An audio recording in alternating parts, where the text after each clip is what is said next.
Makan bodoh. Apalah. Buka je buat terkejut macam tu. Mona tengah baca buku juga ni. Baca cerita serap apa tu? Kau nak tahu cerita saya apa? Nak tahu, tengoklah sendiri ni.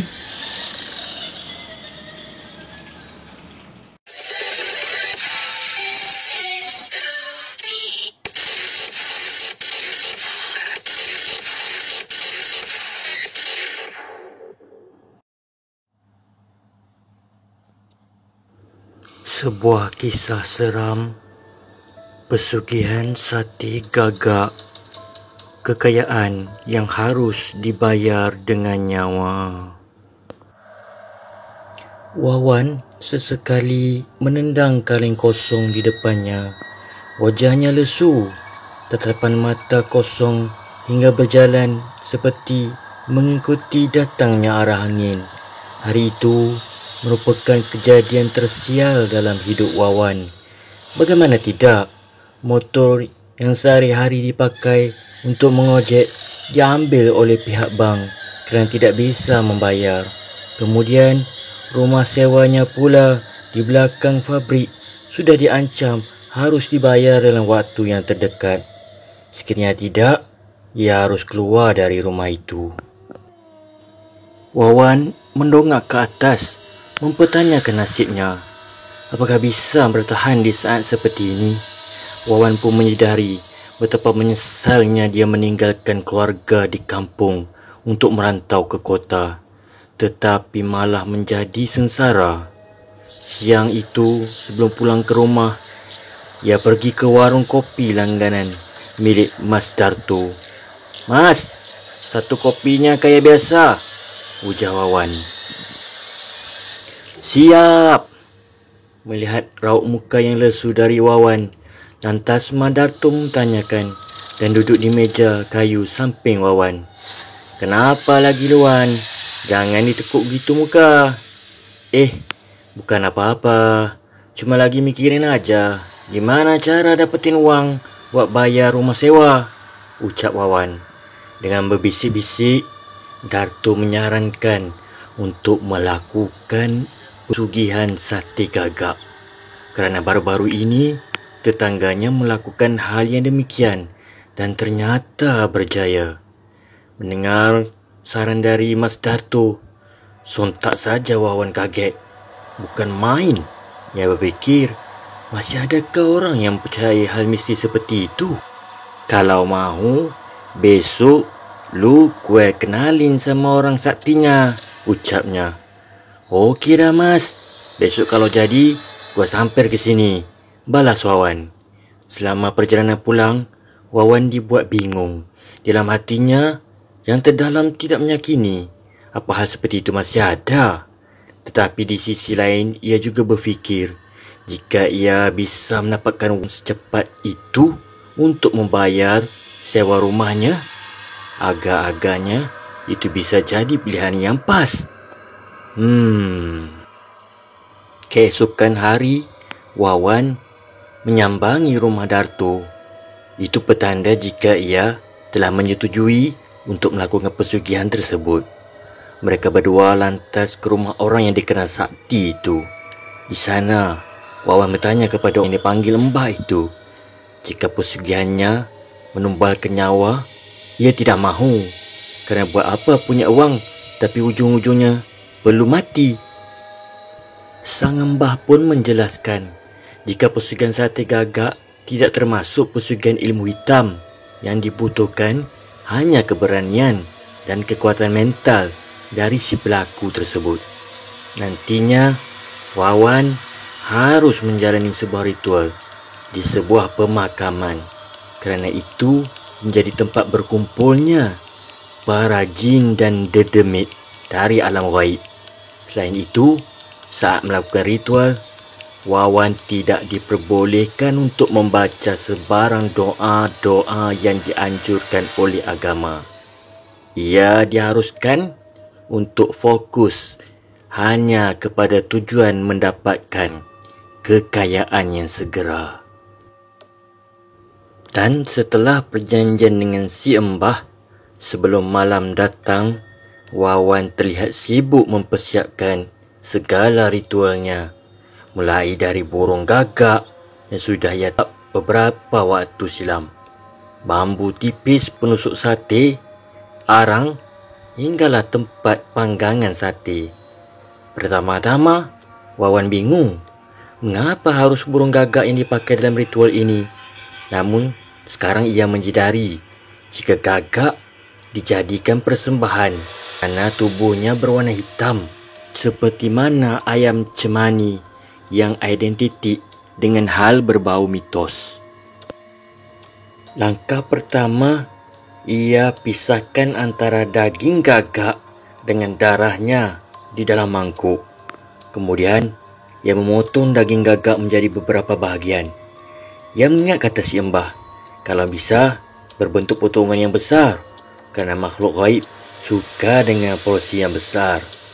Setelah tusukan sate tersebut lengkap, lantas Wawan mengeluarkan alat-alat pembakaran ke gerobak kecil yang sudah ia pinjam dari temannya sebelum itu. Satu demi satu perlengkapan yang akan ia gunakan selesai. Sekarang tinggal yang kuat yang harus Wawan miliki. Malam pun tiba, tepatnya pukul 12 malam.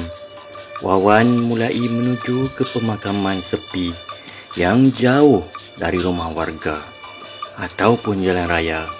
Di sana, ia buru-buru melepaskan seluruh pakaiannya hingga tidak ada yang tertinggal seurat benang sedikit pun.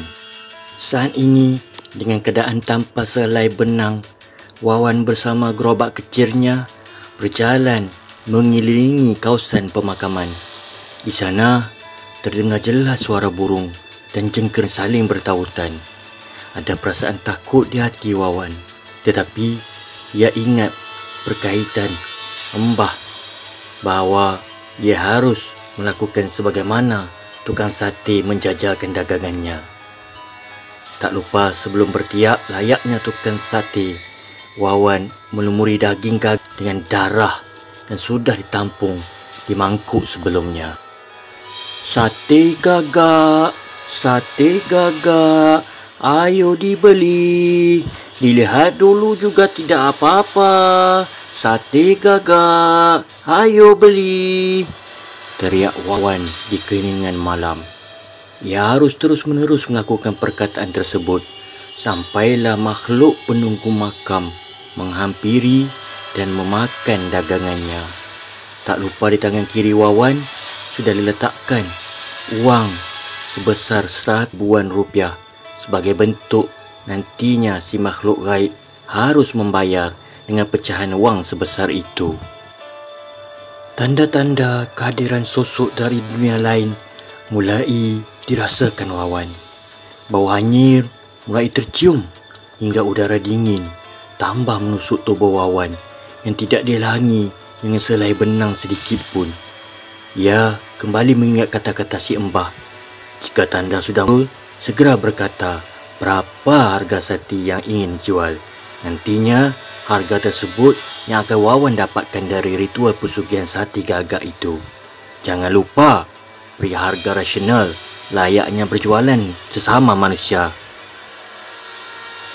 Sate gagak harganya Rp100 juta.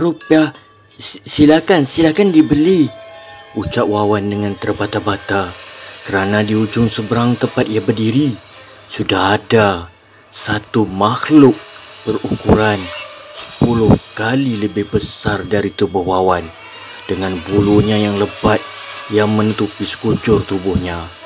Kaki Wawan bergetar, tangannya mulai lemas saat sate yang jual. Keringat dingin turun dari atas kepalanya. Lalu sosok tinggi besar itu mula menghampiri Wawan. Hembusan nafasnya tidak bisa dijelaskan dengan kata-kata kerana lebih tercium seperti tumpukan bangkai di tempat sampah. Satu demi satu, sate gagak buatan Wawan dimakan lahap oleh makhluk tersebut. Setelah selesai, Peristiwa yang tidak dibayangkan itu Wawan terjadi kerana di dalam gerobaknya sudah ada tumpukan-tumpukan wang ratusan ribu memenuhi bahagian dalam. Ia tidak menghitung berapa jumlahnya, tapi yang pasti wang tersebut sudah lebih dari cukup untuk membayar sewa rumahnya yang tertunggak itu. Setelah kejadian itu, hidup Wawan perlahan-lahan mula berubah. Ia mulai membeli motor, terbebas dari biaya sewa rumah selama hampir 5 tahun. Hinggalah Wawan mampu memiliki kedai di depan rumahnya yang tersendiri. Hidupnya kini jauh lebih senang, seperti tanpa beban. Namun, di saat ia merasa mempunyai kebebasan secara kewangan, hal yang tak terduga mula terjadi. Pasalnya, setiap hari ia selalu bermimpi diterangi oleh berbagai bentuk makhluk astral yang terlihat melolot ke arah dirinya. Wawan mula merasa hidupnya sudah tenang lagi, seperti hampir ia mahu gila. Sehinggalah hari ini, tepatnya di pukul 12 malam, ia terbangun kerana bermimpi makhluk yang pernah ia temui di pemakaman suatu masa dahulu. Makhluk itu terlihat berteriak dan menunjukkan taring giginya ke arah Wawan. Wawan membuka matanya, namun tak disangka tepat di depan kepala Wawan ada satu sosok yang kepalanya melebihi besar kasur. Ia berkata, Mana sateku, Wawan? ternyata selama ini benar kata-kata Embah bahawa pusukan ini tidak memerlukan tumbal sama sekali, kerana ternyata tumbal itu yang sesungguhnya adalah diri Wawan sendiri. Kini Wawan harus merelakan jiwanya seumur hidup untuk melayani kehendak makhluk gaib tersebut sehinggalah ia mati.